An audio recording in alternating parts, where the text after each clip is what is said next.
Right, so hello and welcome back to Books and Things, and welcome to another Victober video, and today I'm going to be starting a new series of Victorian related videos.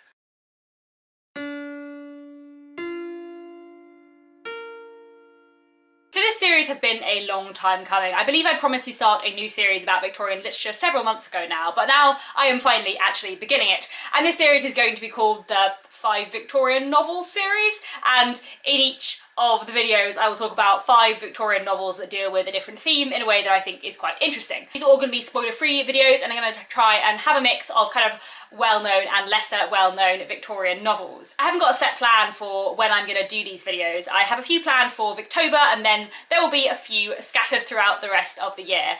I have a lot of themes that I am planning to cover, but if you have any recommendations of themes, please do leave them down in the comments, because I always love your suggestions. Some of the themes I'm thinking of doing in future would be things like 5 Victorian novels about science, 5 Victorian novels with Gothic themes, 5 Victorian novels with unreliable narrators / unusual structures, 5 Victorian books about respectability, 5 Victorian books about work, 5 Victorian books about madness. That one is going to be hard to do spoiler free, but we'll see how I go. 5 Victorian books about industrialisation. I have lots of ideas, but please do give me more. However, today I'm going to be talking about 5 Victorian novels about marriage. A lot of Victorian novels end with marriage, but I thought today I would talk about some Victorian novels which either begin with marriage, or in which the main characters are married when the novel begins, or which kind of critique the institution of marriage rather than looking at marriage as a kind of like romantic plot ending. The first one I want to mention is He Knew He Was Right by Anthony Trollope. I don't have a physical copy of this book with me. It's been a long time since I read it. I read it when I was about 15, but it's really stayed with me, and I still think about it quite often. And when I think about other books that I read for the first time as a 15-year-old and haven't reread since, like The Moonstone by Wilkie Collins,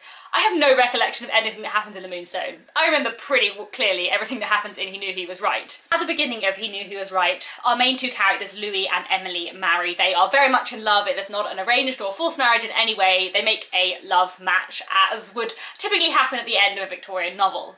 And then after that, things start to go a bit downhill. Emily has grown up in Madeira, and Louis takes her and her sister Nora back to London to live with him. Everything seems to be going well, the couple have a child, and then the difficulties in their marriage begins when an old friend of Emily's father starts coming round to the house a lot. And Louis starts to become obsessed with the idea that either Colonel Osborne is in love with his wife, or that his wife is also in love with Colonel Osborne, and that there is some kind of affair going on. And Louis's kind of jealousy and Emily's refusal to deny claims that she feels are like a complete insult to her to even suggest lead to their marriage kind of spiralling out of control. It's really good. It's a really brilliant novel, and a really interesting examination of marriage and kind of power within marriage and expectations within marriage within the Victorian period. And also it's a very interesting book for looking at how marriage can go very wrong that at the beginning looked like it might go very right. It's a really brilliant novel, one of my favourite Anthony Trollope's, and definitely one I would recommend. The next one I want to mention is The Tenant of Wildfell Hall by Anne Bronte. This is a really interesting novel, and one that I love a lot. Anne Bronte tends to be a little bit overlooked in comparison to Charlotte and Emily, but I think The Tenant of Wildfell Hall is a really brilliant book. And one of the things I really like about The Tenant of Wildfell Hall is the way that it looks at kind of Victorian marriage. One of the main characters in this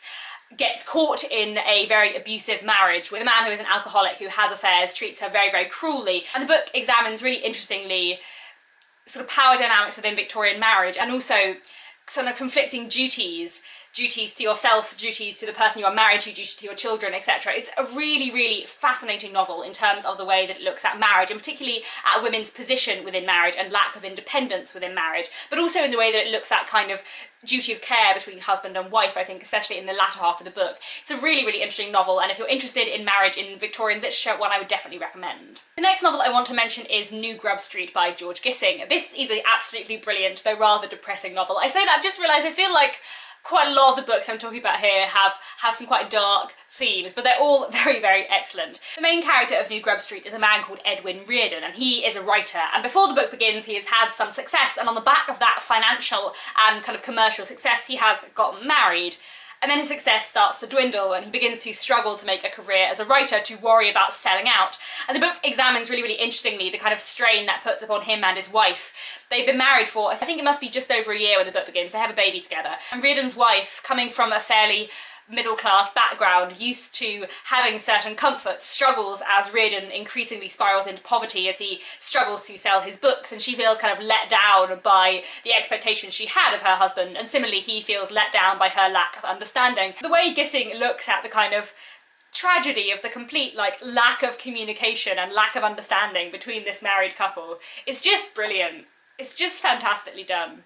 It's just really, really, really great. The next two books I want to recommend are not necessarily kind of solely focused on a portrait of one individual marriage, but they both really interestingly critique marriage as an institution. The first one is Duke the Obscure by Thomas Hardy. This is my favourite Hardy novel and I love it a lot. It's pretty grim, but it's very, very, very good. Two of the central characters in this book marry effectively the wrong people. They end up making the wrong decisions, and the way the book looks at the kind of binding nature of marriage within Victorian society, how difficult and how scandalous it was to obtain a divorce. It's a fascinating novel in terms of looking at the way the Victorians perceived marriage and morality connected with marriage.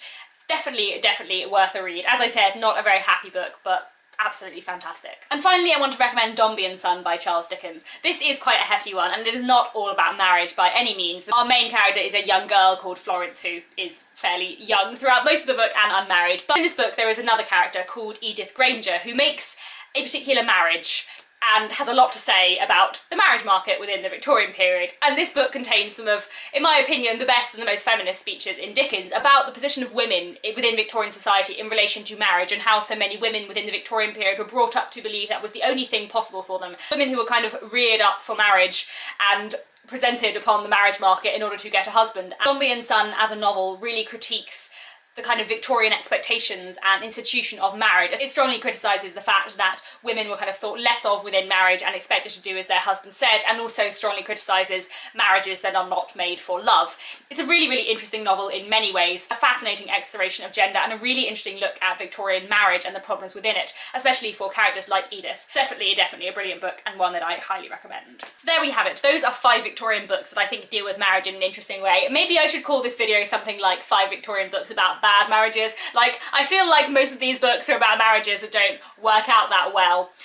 Which is partly because most of the like happy marriages in Victorian novels take place at the very end and you never get to see them be happy, whereas a lot of the marriages within Victorian novels where they're writing about marriage is because they're writing about not great marriages. So there we go. But anyway, thank you very much for watching. Please let me know down in the comments if you've read these books, what you thought of them, if you have any other great Victorian books that you've read which deal with the theme of marriage, and also recommend me more themes to do these videos on. I'm definitely looking forward to making more of these series in the future. So thank you very much for watching, and I'll be back very soon with another Victober video.